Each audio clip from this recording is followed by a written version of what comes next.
Hi listeners, and welcome to the another episode of Mind Fuel Reads, where we break down influential books and ideas to help you lead more informed and inspired life. Today we are delving into the first chapter of thought-provoking book, The Courage to Be Disliked, written by Ikiro Kishimi and Fumite Koga.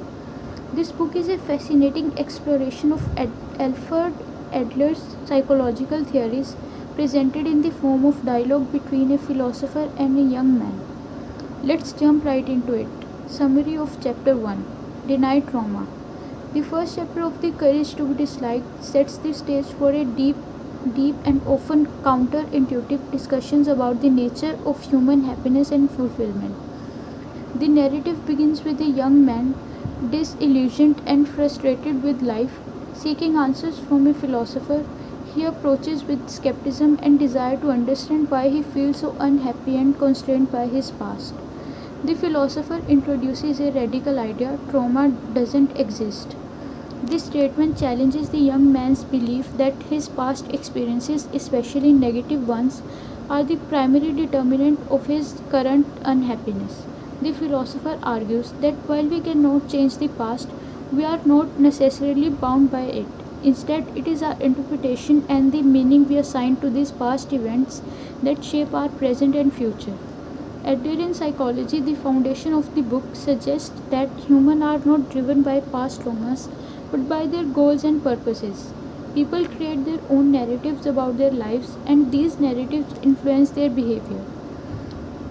This is a stark of departure from Freud's determinism, which holds that past events, particularly those from childhood, largely shape our personalities and destinies. The philosopher explains that many people use their past as an excuse to avoid taking responsibility for their present actions and choices. By blaming their past, they evade the courage needed to change and confront their current problems.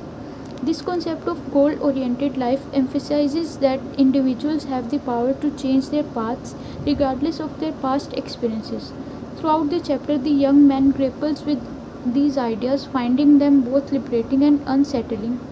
He begins to see that accepting the perspective requires a significant shift in how he views himself and his life. It demands the courage to take responsibility and the willingness to change. The first chapter concludes with the young man intrigued but still resistant, ready to explore more about Adlerian psychology. This setup this sets up a dynamic conversation for the rest of the book, where the young man continues to question and challenges the philosopher's teachings, leading to deeper insights and self-discovery. Conclusion. In this opening chapter of The Courage to Be Disliked, we are introduced to the foundational idea that our past does not dictate our present or future. It is a powerful message that invites us to reconsider how we view our lives and the control we have over them.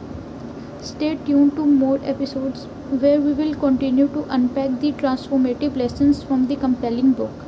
Thank you for listening to Mindful Podcast. If you enjoyed this summary, don't forget to subscribe and share it with others who might benefit from these insights. Thank you.